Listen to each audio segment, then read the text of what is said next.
Hi, welcome to Digital Stewardship. My name is Laura Wells. This presentation is for my other classmates in SLIS 706 at the University of South Carolina School of Library Science. I became interested in this topic when we did our information seeking assignment, and I specifically was interested in the personal information management of teenagers. There isn't a whole lot of information out there about the PIM of teenagers, and I think part of the reason is our lack of understanding of digital stewardship and how essential it is. So let's get started. Let's start with some definitions. Digital stewardship is part of personal digital information management, PDIM. Personal information management, as a review, can be defined as the practice or study of the activities a person performs in order to acquire or create, store, organize, maintain, retrieve, use, and distribute the information needed to complete tasks. Blackwood defines digital stewardship as the foundational skills and actions that users perform to manage their digital lives. And it's these foundational skills that I want librarians to start thinking about, especially those that work with students. Digital stewardship is fairly hard to find research on. It sometimes comes under the umbrella of other larger, more encompassing terms, or it's just assumed that people have digital stewardship skills and it isn't included under anything. But some of the umbrella terms it might be included under are digital competencies, digital literacy, information literacy, computer skills, ICT, 21st century skills. To understand why I think that digital stewardship isn't getting talked about, we need to understand the term digital native. Digital native was coined by Prensky in 2001 to describe the generation of students who grew up immersed in technology. Now it's actually generations. Digital natives, according to Prensky, master technology through immersion in it. Digital natives are said to be born after 1984, although this wasn't part of Prensky's definition. This was added to his definition by others. Sometimes those people use the date 1980, sometimes they use 1984. But in contrast to digital natives are digital immigrants. Those are people born before 1984 who grew up without regular access to the internet or other computer technologies.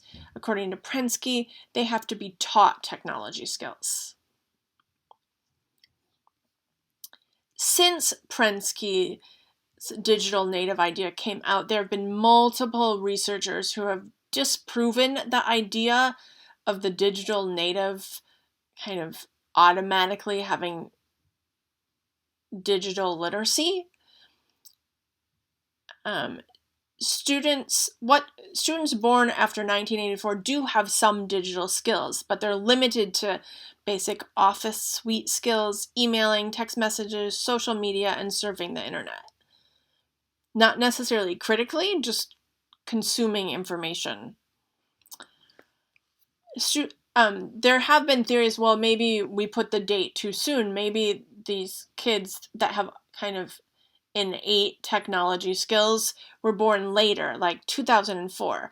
But students born in 2004 use technology for personal empowerment and for entertainment. They don't necessarily use it to support their learning, and they don't necessarily have in-depth skill of any kind, nor do they know how to use technology efficiently or effectively, except to communicate via social media. And according to LIST, this idea that digital natives kind of have automatic knowledge is still populating the media and research. People still believe it, even though it's been disproven. Here's what we do know about students today. And this information comes from research that was done with college students. I couldn't find much information about elementary or secondary students. And students today tend to access the internet through mobile devices, and they often have weak desktop skills. So there's not research, but there are researchers who observe college students who can't turn on a desktop or find a file when it's downloaded.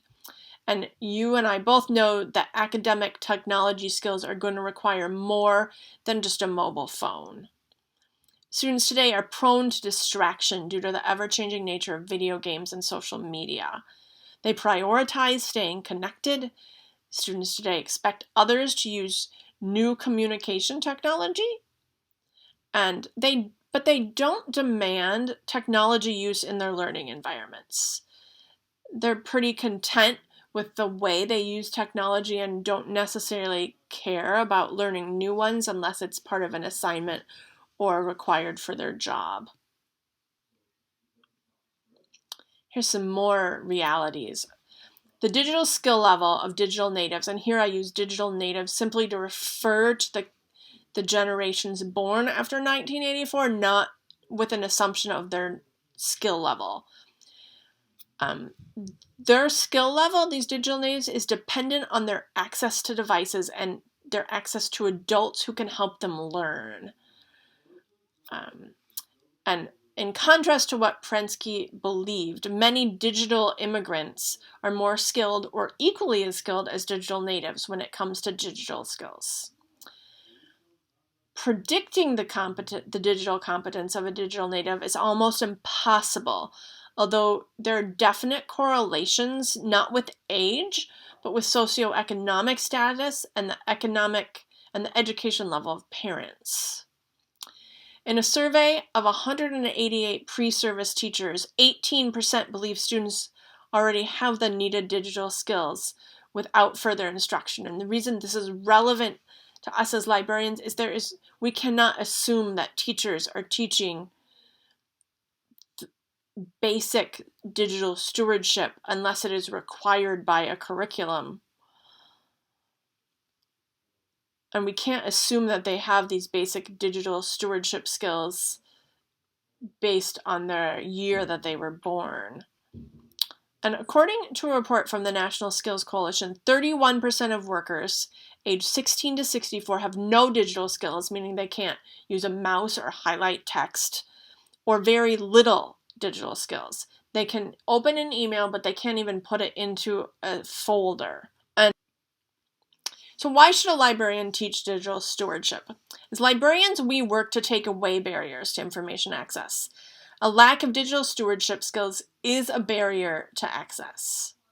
And as long as there is unequal access to technology and until the school systems adopt standards for digital literacy, we cannot assume anything about the digital skills of the communities we serve.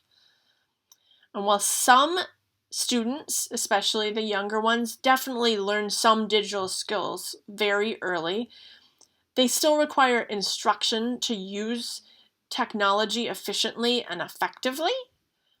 Best practices in information management don't come through osmosis.